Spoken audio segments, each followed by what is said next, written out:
கிறிஸ்துவுக்குள் பிரியமுள்ள சகோதர சகோதரிகளை, பலன் தரும் தேவன் எபிசோட் 1694 கர்த்தரை துதிக்கிறேன், மகிமைப்படுத்துகிறேன். இந்த நாளிலும் ஏசாயா 42 அதிகாரம் 9வது வசனம், பூர்வ காலத்தில் தெரிவிக்கப்பட்டவைகள் இதோ நிறைவேறலாயின, புதியவைகளையும் நானே அறிவிக்கிறேன், அவைகள் தோன்றாததற்கு முன்னே அவைகளை உங்களுக்கு சொல்லுகிறேன். ஆண்டவர் இன்றைக்கு சொல்லுகிறார், புதிய காரியங்களை உங்களுக்காக அறிவிக்கிறார். இந்த செய்தியை கேட்டுக்கொண்டிருக்கிற என் அன்பு சகோதரனே, சகோதரியே, பழைய காரியங்களை நினைத்து புலம்பாதே. புதிய காரியங்களை தேவன் உனக்கு தரப்போகிறார். ஹல்லேலூயா. நாளைய தினம் 10 மாதம் கழித்து நடக்கிற பிரச்சனைக்கு இப்பொழுதே கண்ணீர் விடாதே. 8 மாதம் கழித்து நடக்கிற பிரச்சனைகளுக்கு இப்போதே கலங்கி நிற்காதே. அன்றைக்கு தேவன் பார்த்து கொள்வார்.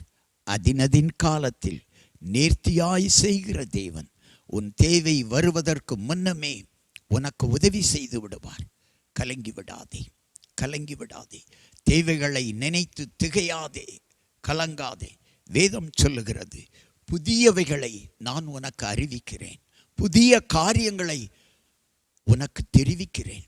உன் இருதயத்தில் தோன்றாத காரியங்கள் எல்லாம் உன் வாழ்க்கையில் நடக்கப் போகிறது, நடக்கப் போகிறது மகனே, நடக்கப் போகிறது. ஒரு சமயம் எங்களுடைய சபையில் கடன் வைத்திருக்கிறவர்கள் எல்லாரும் உங்கள் கடனை எழுதி கொண்டு வாருங்கள் என்று சொல்லி சபையிலே அறிவிப்பு கொடுத்தேன். ஒரு வாரம் ஒருவரும் எழுதி கொண்டு வரவில்லை, மறுவாரமும் எழுதி கொண்டு வரவில்லை. 3வது வாரம் மீண்டும் அறிவிப்பு கொடுத்தேன். அப்பொழுது ஒரு சிலர் எழுதி கொண்டு வந்தார்கள். நான் ஆண்டவரிடத்தில் சொல்லி ஜெபித்த பொழுது, ஆண்டவரே, ஏன் இவர்கள் தங்கள் கடனை எழுதி கொண்டு வர மறுக்கிறார்கள் என்று சொல்லி ஜெபித்த பொழுது, ஆண்டவர் மீண்டும் கேள், மீண்டும் கேள் என்று சொன்னார். இப்பொழுது கிட்டத்தட்ட ஒரு 3/4 பேர் என்னுடைய ஆலயத்தில் இருக்கிற பிள்ளைகள் தங்கள் கடனை எல்லாம் எழுதி கொடுத்தார்கள். என் கைக்கு அந்த பேப்பர் வந்த பின்னாடி ஒரு நாள் செய்தியிலே சொன்னேன், உங்கள் கடனை எல்லாம் அடைக்க கர்த்தர் என்னை பயன்படுத்துவார், என்னை பயன்படுத்துவார். அவர்கள் நினைத்திருக்கலாம், பல கோடி இருக்கிறதே, பாஸ்டர் எப்படி கடனை அடைக்க முடியும் என்று சொல்லி. நான் நம்புகிறேன், நான் நம்புகிறது கர்த்தராலே வரும். நான் அல்ல, கர்த்தரே இந்த கடனை அடைக்க வைப்பார். அதைத்தான் இன்றைக்கு ஆண்டவர் உங்களுக்கு சொல்லுகிறார். கடனோடு இருக்கிறாயா மகனே, கடனோடு இருக்கிறாயா மகளே, புதிய காரியங்கள் உன் தொழிலிலே, புதிய கம்பெனி உன் வாழ்க்கையில், புதிய புதிய செயல்கள் உன் வாழ்க்கையில், புதிய புதிய ஊழிய ஆரம்பங்கள் வரப்போகிறது. புதிய புதிய ஆத்துமாக்களை தேவன் உங்களுக்கு கொள்ளைப்பொருளாக கொடுக்க போகிறார். ஓடுங்கள், ஜெபியுங்கள், வேதத்தை தியானிங்கள்.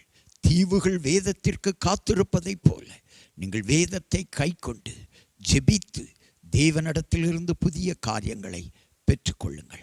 கண்களை மூடி ஜெபிக்கலாம். எங்களை நேசிக்கிற நல்ல தகப்பனே, புதிய காரியங்களை தருகிறவரே, இன்றைக்கு யார் யார் பழைய தொழிலிலே, பழைய வாழ்க்கையில், பழைய காரியங்களிலே நொந்து போயிருக்கிறார்களோ அவர்களுக்கான செய்தி, இன்று முதல் நீ புதிய காரியங்களை காண்பாய். உன் மனதில் தோன்றாத புதிய புதிய காரியங்கள் உனக்கு கிடைக்கும்.